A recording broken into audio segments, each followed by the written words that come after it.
Every revolution starts in the minds of the people. Arm yourself for the war of ideas. Take back your life. Take back your liberty. Tom Mullen Talks Freedom. Hello, everybody, and welcome back to Tom Mullen Talks Freedom. Today, my guest is Kerry McDonald.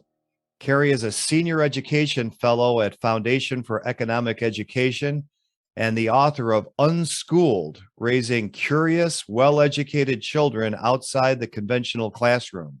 She is also an adjunct scholar at the Cato Institute and a regular Forbes contributor. Kerry's research interests include homeschooling and alternatives to school, self-directed learning, education entrepreneurship, parent empowerment, school choice, and family and child policy. Her articles have appeared at the Wall Street Journal, Newsweek, NPR, Education Next, Reason Magazine, City Journal, and Entrepreneur, among others. She has a master's degree in education policy from Harvard University and a bachelor's degree in economics from Bowdoin College. Kerry lives in Cambridge, Massachusetts with her husband and 4 children. And last but not least is, of course, a homeschooler. Kerry, welcome to the show. Oh, it's great to be with you, Tom. Thanks for having me. So over the past couple of years, homeschooling has certainly hit a lot of people's radar screen when they've seen what, first of all, people are teaching their children in school. And also now because they're putting all kinds of requirements on the kids, from masks to possibly mandatory vaccines, and not just the usual vaccines they've been mandating all our lives, but the new COVID vaccine, which is less than a year old.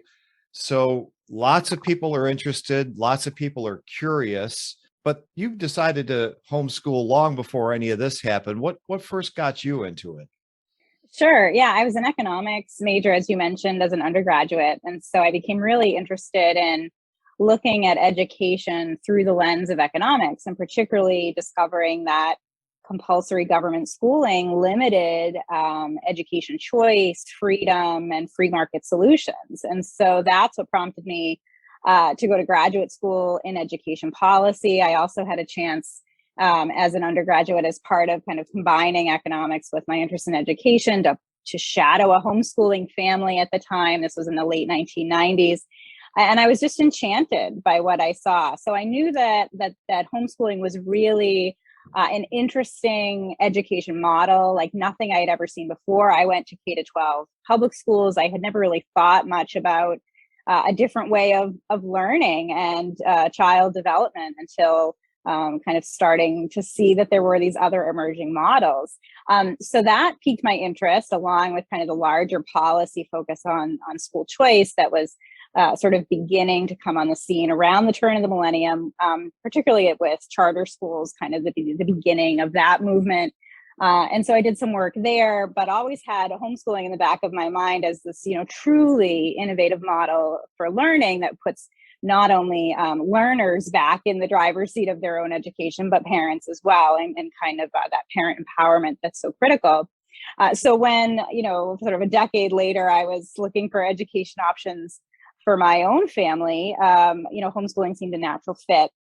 We are located in Cambridge, Massachusetts. There's a really vibrant homeschooling community here, lots of, great activities and resources. And so it really seemed to me that, and my husband, that if we had sent our children to school, their world would really contract, that instead of kind of this vibrant city and all of these wonderful kind of people, places, and things to discover around us, if they went to school, they would be going to kind of the same building every day with the same static handful of teachers and the same age segregated group of students doing the same standardized curriculum. And so it really seemed like their learning would contract if they went to school. And we wanted to continue to provide this really expansive, immersive learning environment that we found with homeschooling.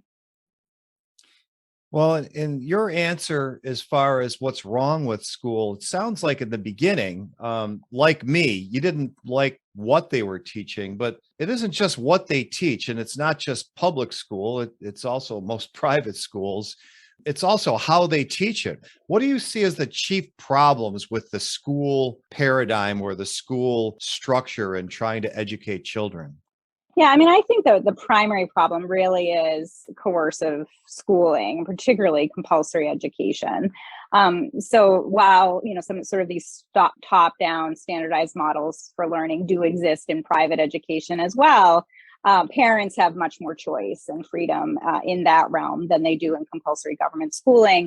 And even many private schools in many states are still under the jurisdiction of the state and kind of deciding what they're able to teach and how they're able to teach and how they test and so on. So, I think any chance that we can provide for parents to opt out of the kind of assigned district schooling model and pursue private education alternatives, whether that's homeschooling or even a conventional private school or an innovative private school model, or some of these new learning models that I'm sure we'll talk about, like microschools that have really been kind of soaring over the past couple of years in light of the pandemic response. I think that's really where the true kind of education opportunity really lies. Along with your writing, I'm definitely going to link to John Taylor Gatto's famous acceptance speech from the early 1990s when he was getting the Teacher of the Year award. And he basically got up and went on a diatribe about why school doesn't work. And I just remember that when I first started trying to educate myself about homeschooling, that's one of the first things I stumbled upon. And it just hit me like a thunderbolt. I was not a particularly good student. I was good at taking the tests. So somehow or other, I would ace all the finals, and then that would save me every year. And the Gatto essay or speech, whatever you want to call it, hit me so hard because it just matched my experience. And the idea of, we're going to study science for 45 minutes and a bell's going to ring and we're going to march off to read poetry and another bell's going to ring and then we're going to march off to do something else.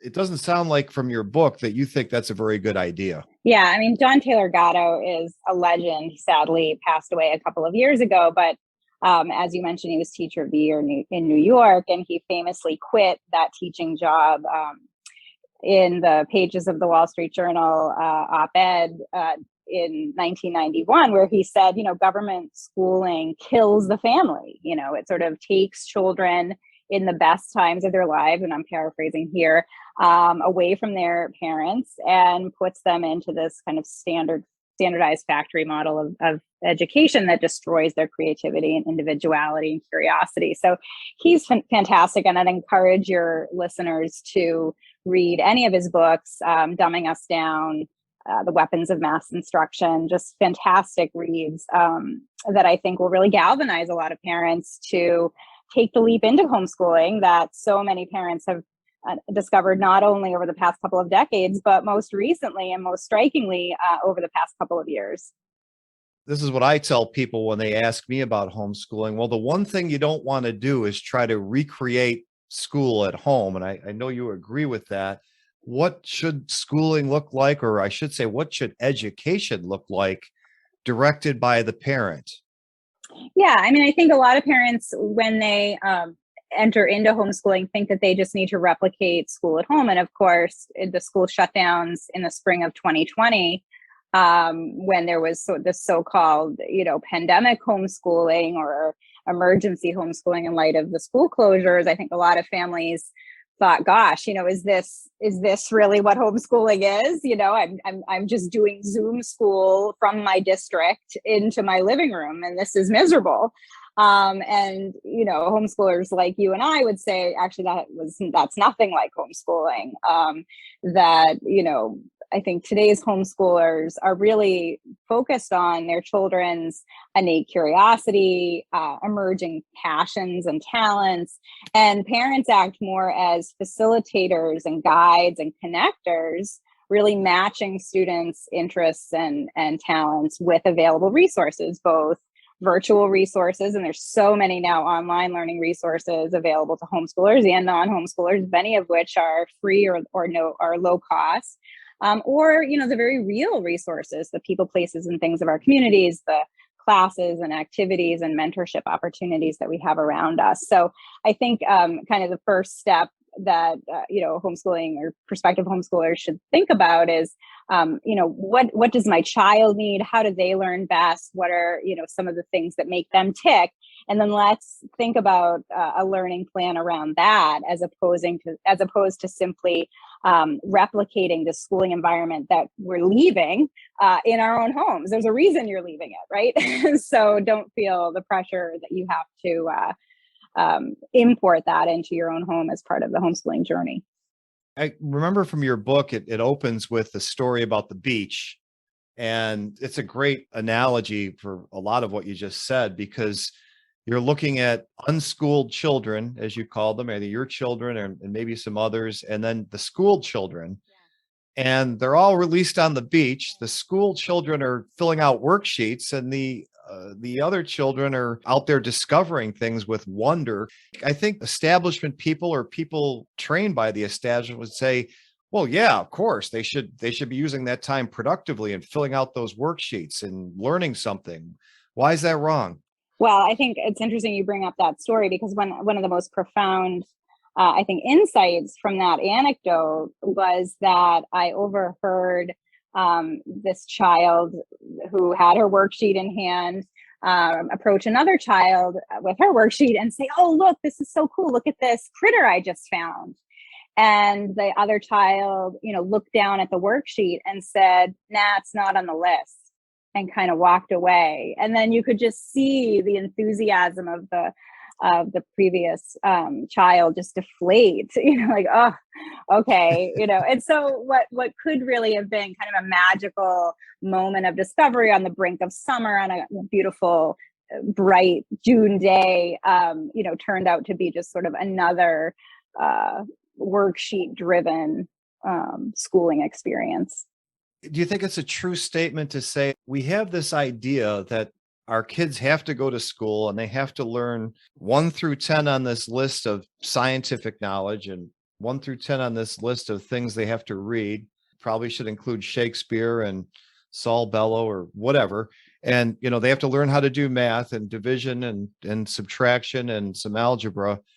It's not really that important what they learn as much as that they learn how to learn. Is that a good way of putting it? I think that's part of it, although I do make it really clear in my Unschooled book that, parents are the ones ultimately responsible for their children's education. Parents are the ones responsible for making sure that their children are highly literate and numerate. And that goes for parents whose children are homeschooled, as well as parents whose children are in a conventional school. That it really ends with the parents, that they're the ones who have to make sure that their children are receiving the absolute highest quality education and learning the most that they can be learning, living up to their full potential. So I think that there's a lot more flexibility when we think about education beyond schooling. And we think about all of the kind of myriad ways that children can learn and the ways that we can make learning really exciting and interesting for young people. That doesn't happen typically in a conventional school environment, but it really, it is the responsibility of parents to make sure their kids are learning. Sure. And there's some skills that you definitely will need. Math is not a bad one to train yourself on. It's one of the ones that you actually will run up against, even if you don't realize you're doing mathematics, you're doing them in just about every job that you'll ever do. You've got a master's of education from Harvard. What do you say to somebody who honestly thinks maybe I'm not qualified to educate my own child? I really should leave this to the experts. Well, I guess the flippant response is, if you went through 13 years of compulsory government schooling, then what does that say about the education you received if you don't feel like you're able to sort of facilitate your own child's education? I think that the sort of stereotype of homeschooling of parents sitting around a kitchen table with textbooks, kind of teaching their children from the textbook is just simply not true today. I'm not sure if it was ever really true, but it's definitely not true in the 21st century when we have so many resources around us. And one of the examples I like to use, and I talk about it a little bit in the book, is my older daughter, who's now 15, has been learning Korean language for several years now. And I don't know Korean language. No one in my family, no one in my friend circle knows Korean language. But I was able to find through our kind of larger urban community a native Korean language speaker with whom my daughter meets regularly for one-on-one tutoring. And, that's the kind of, I think, learning experience that typically occurs today with homeschooling, is that parents don't have to be there feeling like they have to teach calculus or they have to teach chemistry. It's really about connecting their children to the available resources, abundant resources, so many more resources now than kind of at the dawn of the modern homeschooling movement in the early 1970s. So it's a lot easier to be a homeschooler now, and I think a lot more enriching.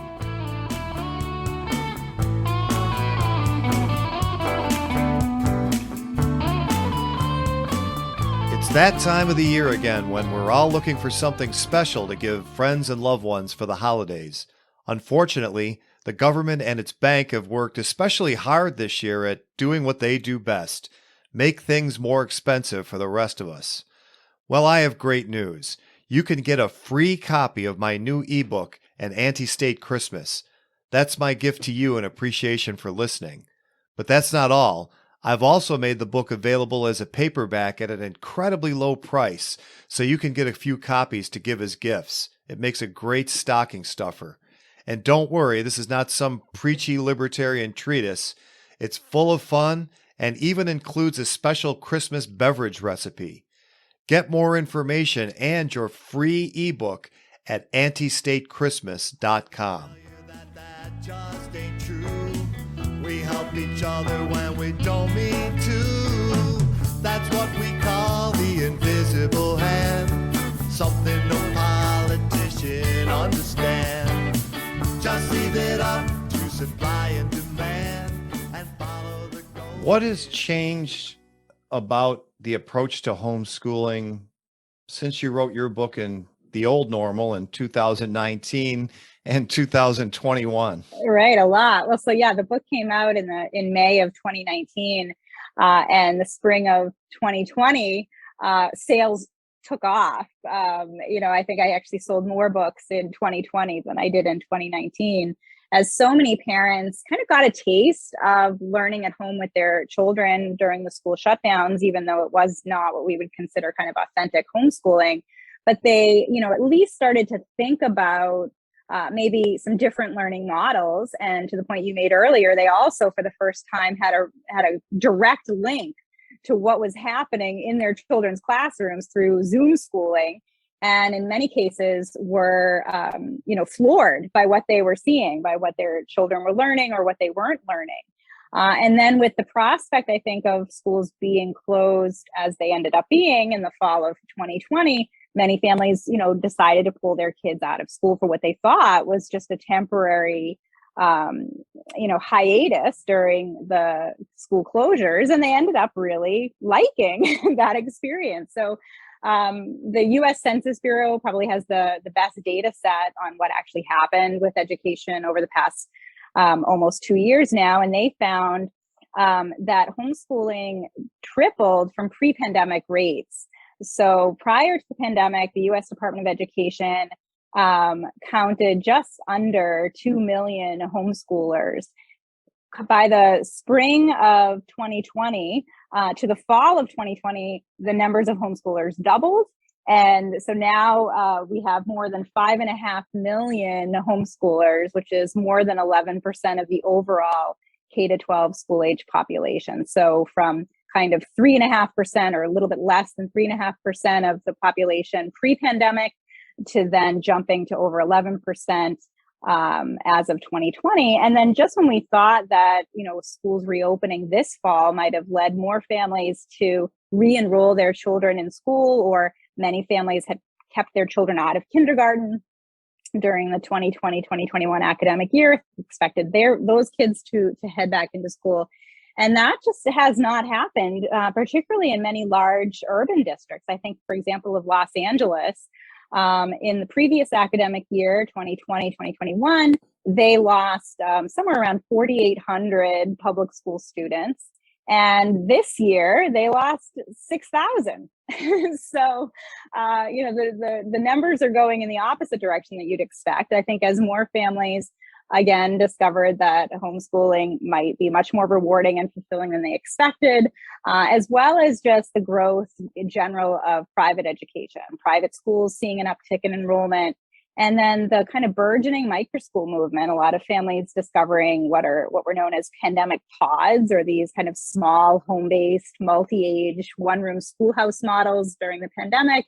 That this is a movement that had been gaining traction prior to the pandemic and kind of took off during it, and then now it seems well positioned to make further gains. So I think there's just a lot more alternatives for families now, and they're eager to seek them out.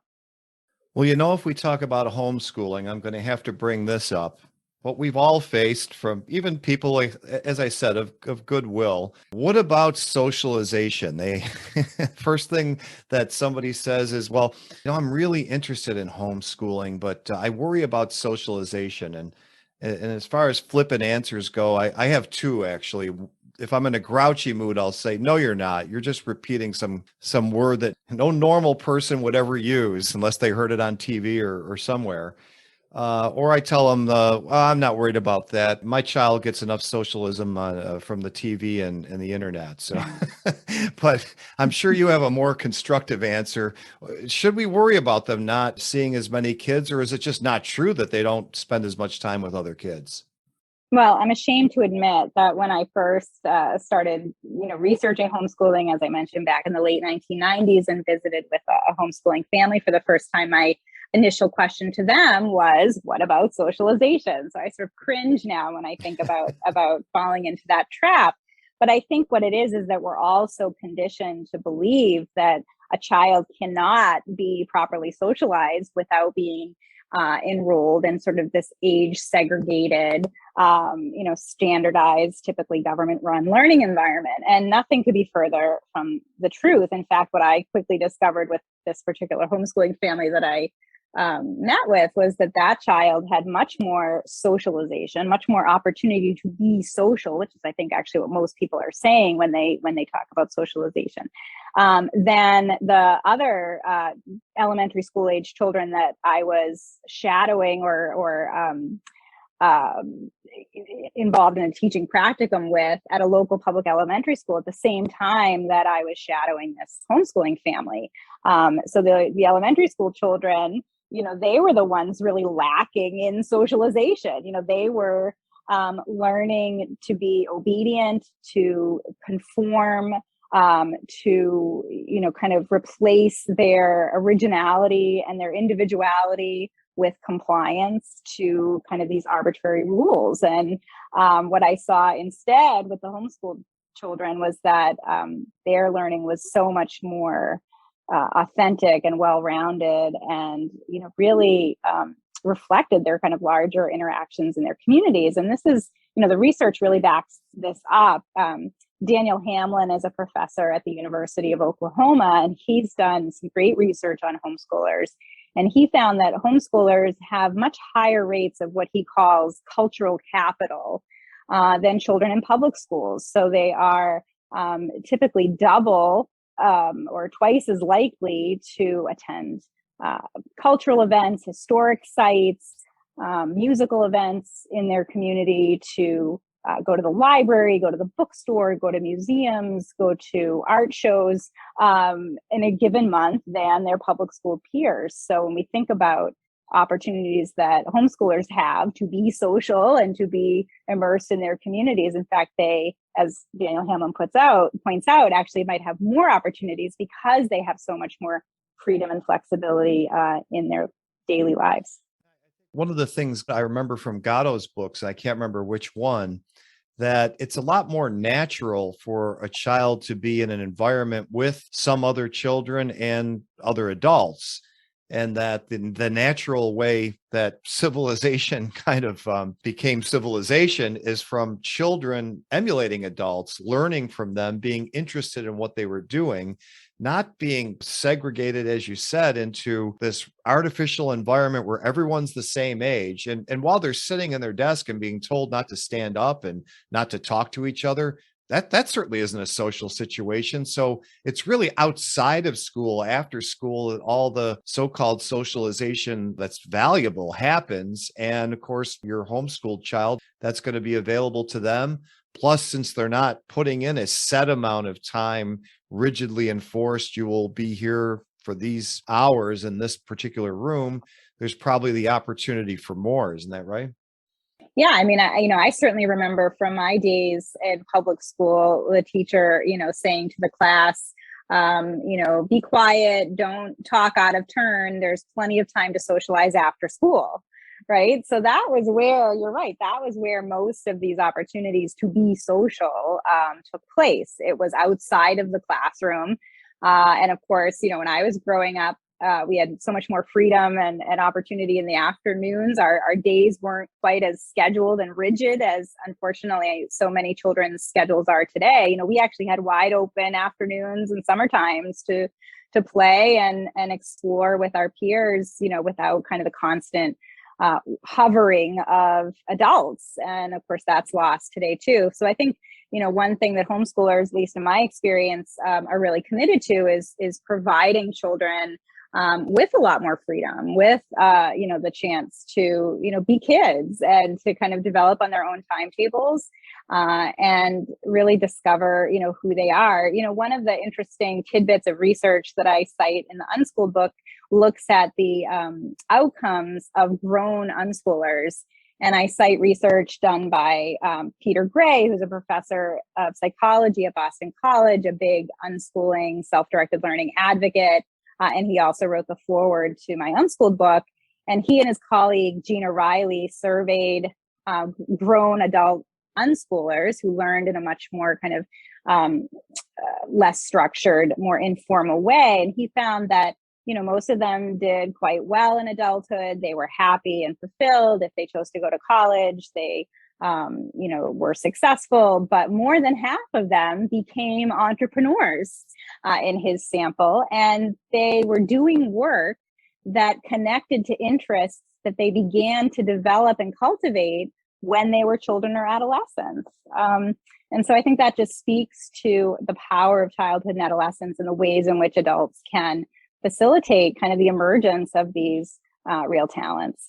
One of the things that you hear a lot of today is how America is falling behind. This especially comes from people who are very politically oriented, the kind of, our children are falling behind the other developed nations. And what do you say to somebody who says, okay, it seems like Asian kids, Chinese kids, for example, have a very heavily structured education, and their parents very sternly make sure that they complete their assignments, and they seem to be achieving more. Is that kind of a myth, or are they doing something that we are not perceiving correctly, or what's the story behind that? Well, it's interesting. It makes me think of when I was studying economics as an undergrad. One of my professors did a lot of work at a university in China, and she indicated at the time that the Chinese economics students were far better at math than the American economics students that she had. But when it came to kind of analyzing the data, they were much more lacking. So if they came out, for example, with a negative price at the end of their proof, so often they wouldn't kind of catch that was a problem, whereas the American students would kind of quickly pick up on the conceptual aspect of it. And, you wonder if that's partly the training of the regimentation and the standardization that focuses on getting the right answer, but to the detriment of, real critical thought and reasoning and creativity. And so, I think it's just what you're looking for in terms of your education model. A little bit of both is probably, not a bad thing, but, I'd err on the side of kind of making sure we're valuing critical thinking and critical reasoning skills over rote memorization and regurgitation. it's a great point that certain kinds of cultures might lend themselves to certain kinds of aptitudes, because what you said, just the word regimentation, I remember that I was in a business in the mid 2000s where we were thinking about doing some manufacturing over there. And we sent somebody to visit the facility, and the factory workers marched to work.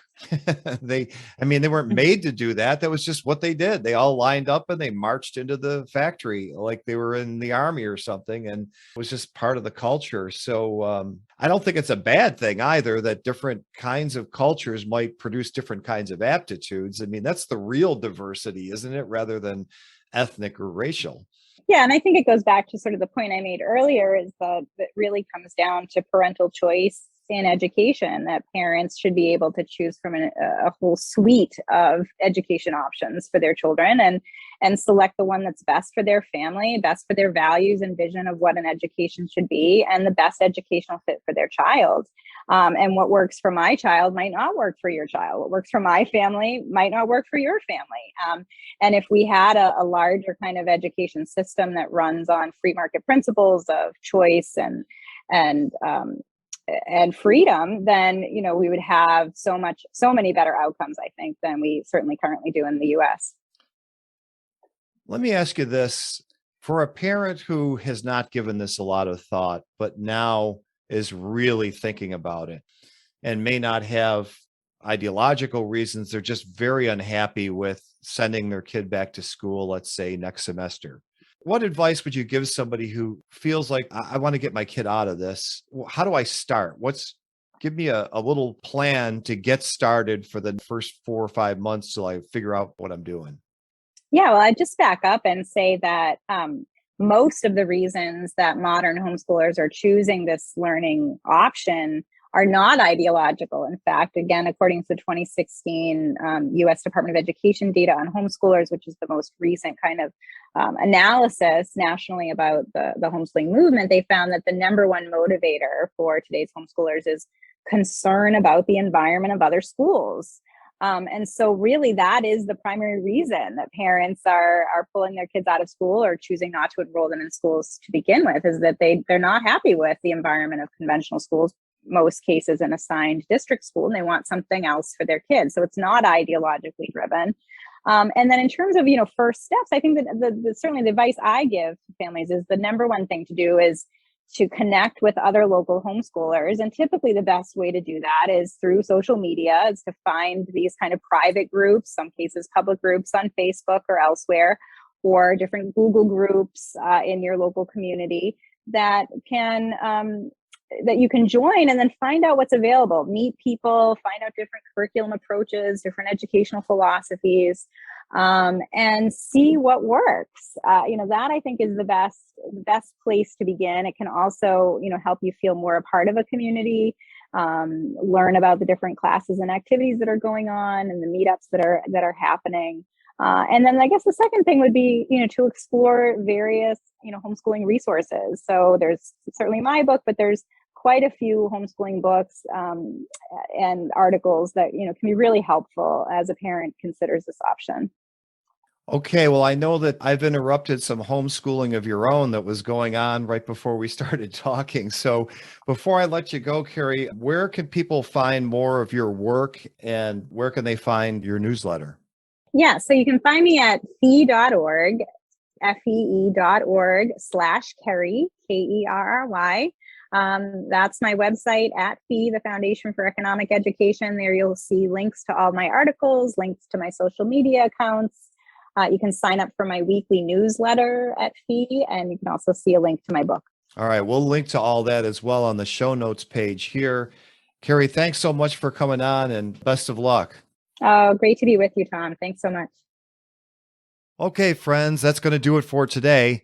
Don't forget to get a free copy of my new ebook, An AntiState Christmas, at AntiStateChristmas.com. Of course, if you haven't already, subscribe to this podcast on Apple Podcasts, Stitcher, or wherever you normally listen. And please do go to the Tom Mullen Talks Freedom website at TomMullenTalksFreedom.com and leave a review. And if you like the music you've heard on Tom Mullen Talks Freedom, You can hear more at tommullensings.com. Thanks for listening. The war of ideas has only just begun. Arm yourself with the knowledge you need by heading to tommullentalksfreedom.com and subscribing to our email list. And remember, every revolution starts in the minds of the people.